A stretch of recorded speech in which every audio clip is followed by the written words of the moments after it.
ሰላም የዩቲዩብ ወዳጆቼ እንዴት ናችሁ? እንኳን ወደ ቻናሌ በሰላም መጣችሁ። ዛሬ እንግዲህ ይሄ ፊት ለፊት የምታዩት ሊቪንግ ሩም አካባቢ የሚገኝ ቲቪ ዩኒት አካባቢ ያለ ሼልፍ ነው። እሱን ሪአሬንጅ አድርጋለሁና እቃዎችን አውራርጄ ትንሽ አጸዳዳና መልሼ እቃዎችን እንደረድራለሁ። እንግዲህ ጎን ለጎን የኔን እያስተካከልኩ ለእናንተ ሼልፍ ላይ በደንብ አክሰሰሪዎችን ፕሮፌሽናል በሆነ መልኩ መደርደር የምትችሉበትን ቲፕ ደግሞ ሼር አረጋችኋለሁ። ሼልፋችሁን አክሰሰራይዝ ለማድረግ ምንም አይዲያው ለሌላችሁ ሰዎች ፕሮፌሽናል በሆነ መልኩ ማስዋብ እንድትችሉ ይረዳችኋል ብዬ አምናለሁ። እስከ መጨረሻው ከኔ ጋር እንድትቆዩ ጋብዛችኋለሁ።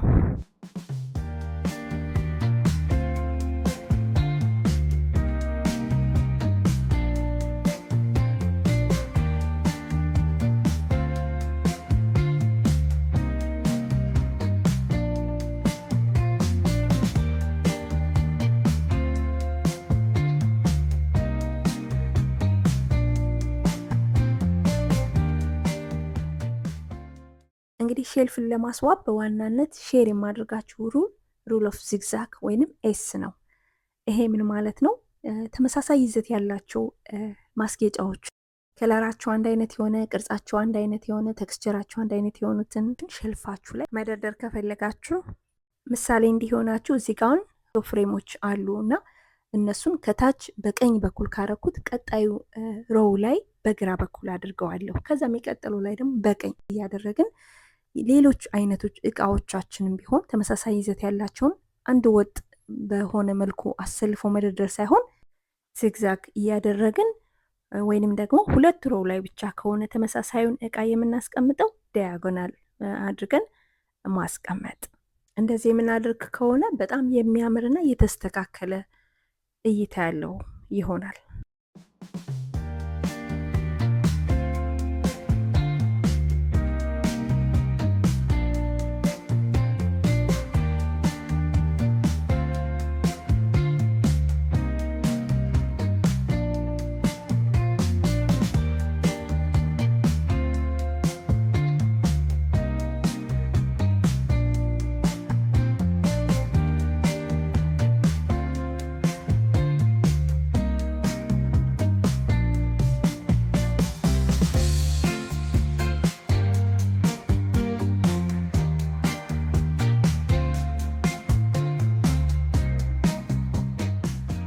ሁለተኛው የማካፍላችሁ ቲፕ ደግሞ ሌየር ማድረግ ነው። ይሄን ማለቴ እቃዎችን እንዲሁ ዝም ብለን ቁጭ ከምናደርግ ይልቅ አንዳንዶችን እቃ ደረብ አንዱን ከአንዱ ላይ ማድረግ ማለት ነው። እዚህ ጋር እንደምታዩት ከስር መጽሐፍ ታድርጋላችሁ፣ ከላዩ ደግሞ ቫዝ ነገር ታድርጋላችሁ፣ ደግሞ ፍሬም ታስቀምጡና ከጎኑ ደግሞ አነስ ያለ ሌላ ፍሬም ታድርጋላችሁ፣ ወይም ደግሞ ቦውል ታደርጉና ከዛ ላዩ ላይ ደግሞ ሌላ የሆነ ዲኮሬቲቭ የሆነ ነገር ደግሞ ታድርጉበታላችሁ። ስለዚህ ዝም ብሎ ላይን አፕ ከማድረግ ይልቅ ድርድር ከማድረግ ይልቅ የሚስማሙትንና የተወሰኑትን ሌየር እያደረግን ብናስቀምጥ ሃይ ኤንድ የሆነ የሚያምር ቪው ይሰጠናል።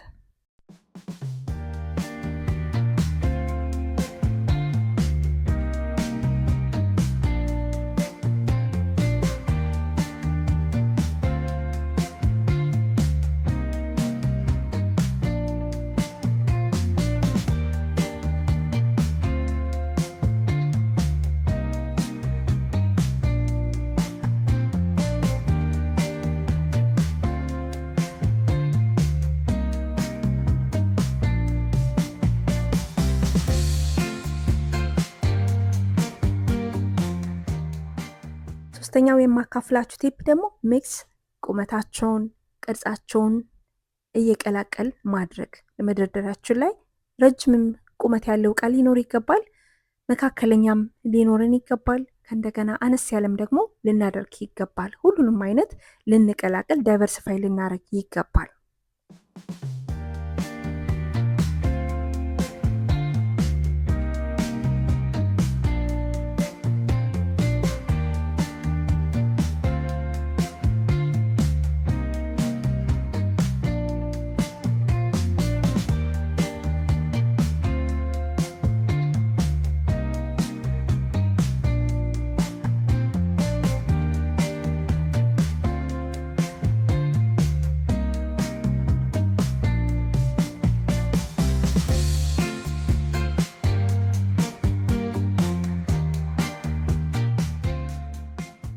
እንግዲህ አራተኛው ደግሞ ሼር የማደርጋችሁ ቲፕ ከለሮችን መቀላቀል ነው እና አንድ ወጥ በሆነ ከለር ወይንም በጣም በገነን አንድ ወጥ በሆነ ከለር ሼልፋችሁን ለማስዋብ ባትሞክሩ ጥሩ ነው። የተለያዩ ከለሮችን በተለይ ኒውትራል የሆኑ ከለሮችን ብታደርጉ መልካም ነው። እዚህ ጋር ምሳሌ እንዲሆናችሁ ያሳየኋችሁ ነው። በጥቁርም ሆነ በነጭም ሆነ አንድ ወጥ ሆነ በከለር ላለማድረግ መሞከር ነው። ኒውትራል ከለሮችን በመቀላቀል ከቤታችን ቲም ጋር የሚሄደውን በማድረግ ሼልፋችንን ማሳመር እንችላለን። ከከለርም ጎን ለጎን ደግሞ ሳንረሳ ቴክስቸራቸው የተለያዩ ማስጌጫዎችንም ደግሞ ማድረግ ይኖርብናል እላለሁ። እንደ ተጨማሪ ብዬ የምነግራችሁ ቲፖች ደግሞ ሼልፋችሁን ስታስቡ በተቻላችሁ መጠን በጣም በትንንሽ እቃዎች አትሙሉት። ትንንሽ እቃዎች ምንም የሚጨምሩት ውበት የላቸውም እና በተቻለ መጠን ቅድምም እንደገለጽኩላችሁ የተለያዩ አይነት ሀይት ያላቸው እቃዎችን ማድረግ ይኖርብናል። ሌላኛው ደግሞ በተቻለ መጠን ስፔስ ለመስጠት መሞከር ነው። እንዲሁም ሙሉ ለሙሉ መደርደሪያውን በእቃ ማጣበብ ደግሞ አያስፈልግም። እንደዛ ስናደርግ ቪዥዋል ክለተርን ያስወግድልናል። ሲታይም ደግሞ በጣም የሚያምር ይሆናል። ሌላኛውም ደግሞ በተደጋጋሚ ነግሬያቸዋለሁ፣ ግሪነሪ ሼልፋችን ላይ ቢሆን ያስፈልገናል። በጣም ያስውባል፣ ፍሬሽ ሉክ እንዲኖረው ያደርጋል።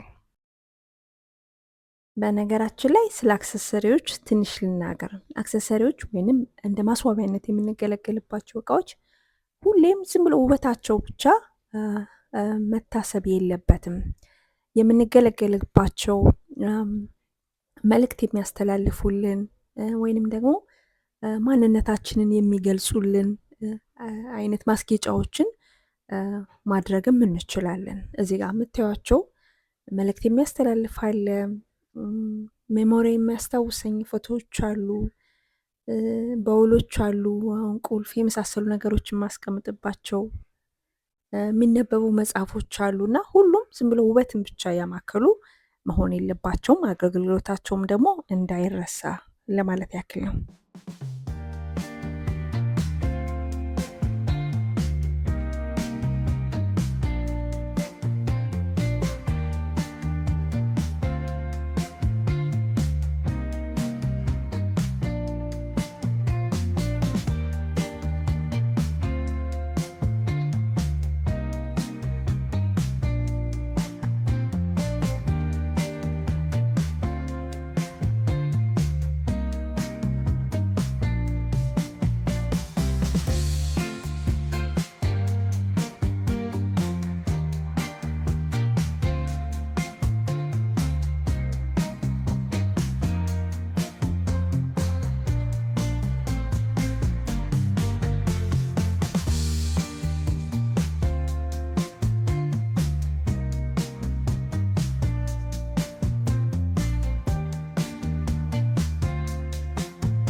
እንግዲህ ውድ ተመልካቾቼ ባሳየኋችሁ ቲፖች መሰረት የኔንም ሼልፍ ሪአሬንጅ አድርጌ ጨርሻለሁ። እንደምታዩት በጣም የሚያምር ሃይ ኤንድ ሆኗል። እናንተም እንግዲህ ከዚህ ሀሳብ እንደምታገኙበት እንደምትጠቀሙበት ተስፋ አድርጋለሁ። እንግዲህ የዛሬ ቪዲዮን አይታችሁ ጠቅሞኛል ብላችሁ ካሰባችሁት እና ከወደዳችሁት ላይክ ማድረጋችሁን እንዳትረሱ። ሀሳብ አስተያየታችሁን እንድሰራላችሁ የምትፈልጉት ማንኛውም ነገርም ደግሞ ኮመንት ሴክሽን ላይ ብትተውልኝ በጣም ደስ እያለኝ ነው የማነበው። በጣም ለእኔ ኢንከረጅ ያደርገኛል እና እንዲሁም ደግሞ ቻናሌን ለማያውቁ ወዳጅ ዘመዶቻችሁ ደግሞ ሼር ብታደርጉ በጣም ደስ ይለኛል። ለመጀመሪያ ጊዜ ወደ ቻናሌ የመጣችሁ ደግሞ ሰብስክራይብ በማድረግ ቤተሰብ እንድትሆኑ እየጋበዝኩ በሚቀጥለው ደግሞ በሌላ ቪዲዮ እናንተን ይረዳቸዋል ይጠቅማቸዋል ብዬ በማስበው ቪዲዮ እመለሳለሁ። እስከዛ ድረስ የተባረከ ሳምንት እንዲሆንላችሁ እመኛለሁ።